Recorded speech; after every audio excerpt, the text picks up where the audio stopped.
Evet, pazılarım için suyumu koyuyorum. Önce şu şekilde hazırladığım pazılarımı yıkadım. Pazı saplarımı ve küçük küçük parçalara böldüm. Suyum ısınınca içine atacağım. Bu arada ben 2 tane soğanımı doğramaya başlayacağım.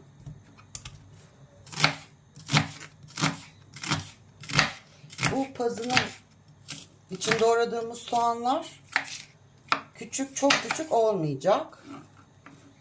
Çünkü pazın içinde çok fazla eriyip gitmesini istemeyiz. Pazı da zaten eridiği için soğanın da dişe gelmesi lazım. O yüzden böyle çok çok küçük parçalara bölmüyoruz. Böyle bu şekilde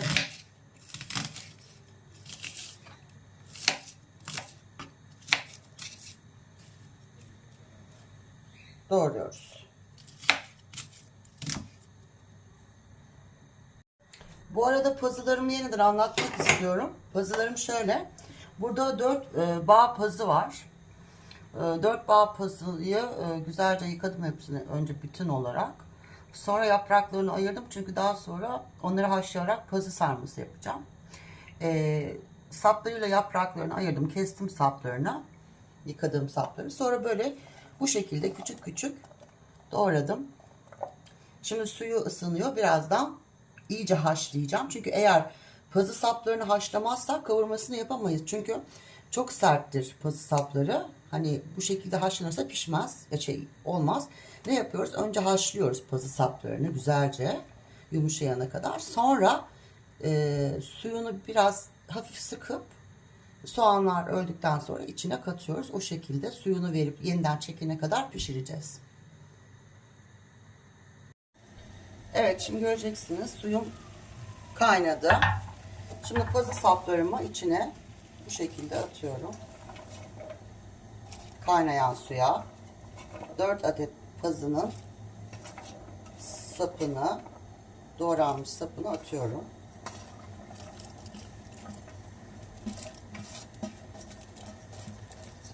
Evet, şimdi güzelce kaynayana kadar, haşlanana kadar kaynatacağız. Evet, pazılarımız haşlandı, altını kapıyorum. Şimdi bunları süzeceğim ve sonra soğanlarımla hazır hale getireceğim. Evet, şimdi tavamızı alıyoruz. Şöyle yarım çay bardağı zeytinyağım var. Ama benim bardağım biraz altı geniş. Normal çay bardaklarında bir çay bardağı da kullanabilirsiniz. Tavama döküyorum bunu güzelce. Şimdi öncelikle size şunu anlatayım. Ben sarımsak koyuyorum buna. Sarımsaklarım gördüğünüz gibi böyle biraz irice. Dün aldım bunları, çok güzel. Kokusu da çok güzel. Keskin bir kokusu var. Bunu mutlaka koyuyorum. Ama benim sarımsaklarım büyük olduğu için ben çok fazla kullanmak istiyorum. O yüzden 4 tane doğradım. Siz zevkinize göre ne kadar isterseniz, bunlar kesinlikle zevke bağlı. O şekilde kullanabilirsiniz. Sarımsaklarımı ekledim. Sarımsaklarım biraz kavrulunca soğanlarımı ekleyeceğim.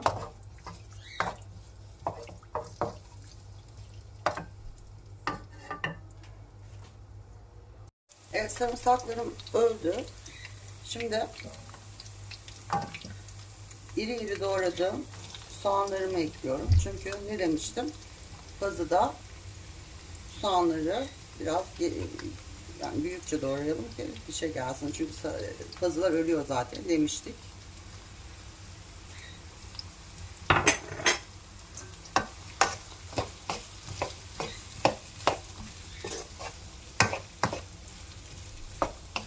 Şöyle yağın her tarafına geçmesini sağlayalım.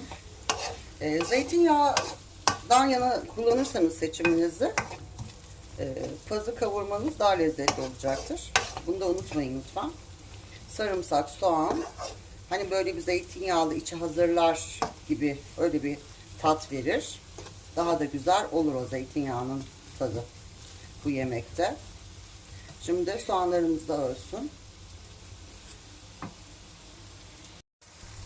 Evet, soğanım ölmeye başladı. Bu aşamada bunun yarısı acı biber salçası, yarısı domates salçası.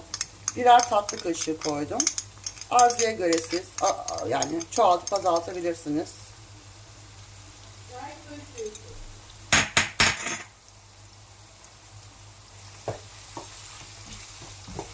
Evet, biraz da böyle kavuralım ki salçamız da içinde yavaş yavaş dağılsın ve soğanlarla birlikte iyice salçamız da kıvamını bulsun.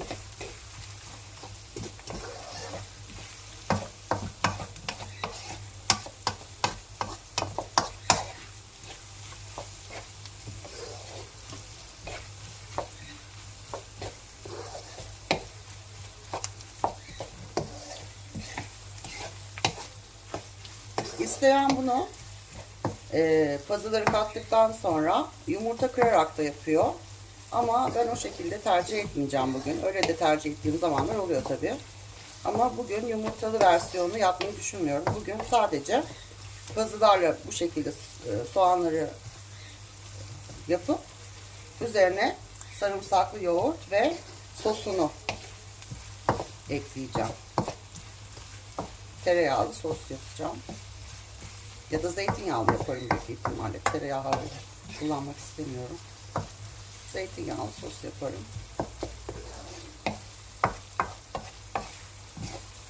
O da sarımsaklı yoğurt kullandığım için sarımsaklı yoğurdun üzerine hani çok az bir sos koyacağım. Yoksa sarımsaklı yoğurt kullanmasam böyle isteyen, yoğurt yemek istemeyen sadece bu şekilde de tüketebilir. Şimdi geldi sıra pazılarıma. Görüyorsunuz pazılarım yıkandı, süzüldü, haşlandı. Şimdi bunu döküyorum.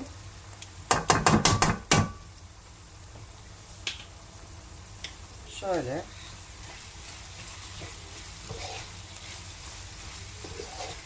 Soğanın bol olmasının sebebi pazılar. Bakın 4 bağ pazı aldım. Kalan pazı bu. Ben özellikle soğanını çok yapıyorum ki hani daha bereketli bir yemek olsun diye. Zaten hani bu tip yemeklerde en çok tadı veren de soğan. Şimdi bunun üzerine bu yemeğe biraz altını kısacağım. Bu yemeğe çok güzel tat verdiği için biraz karabiber öğütüyorum.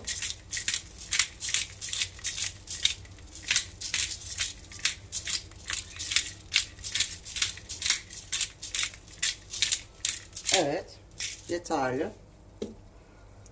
Şimdi pazılarımız şöyle iyice yemeğimizle pişmesi için biraz ağzını kapatıp kısık ateşte bir süre pişireceğim.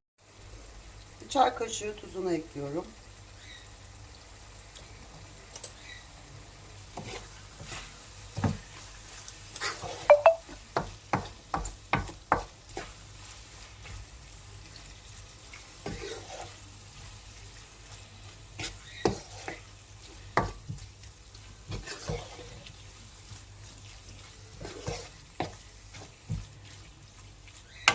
Tadına bakalım. Pişmiş mi? Hı hı. 2 dakika sonra hazır.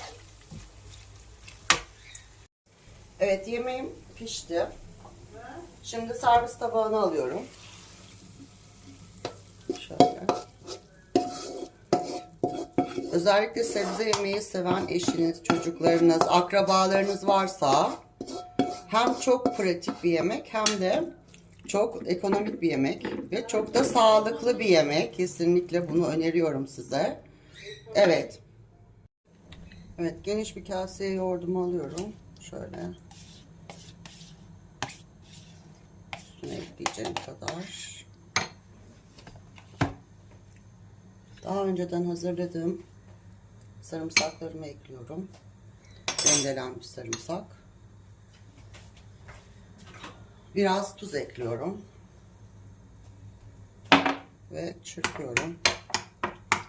Sarımsaklarımı yoğurdup karıştırıyorum.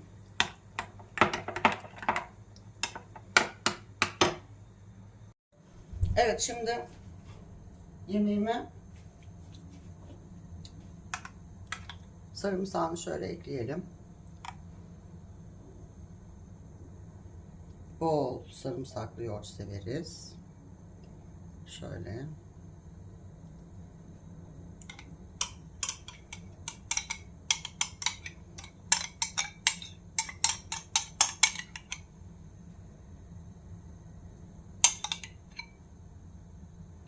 Evet.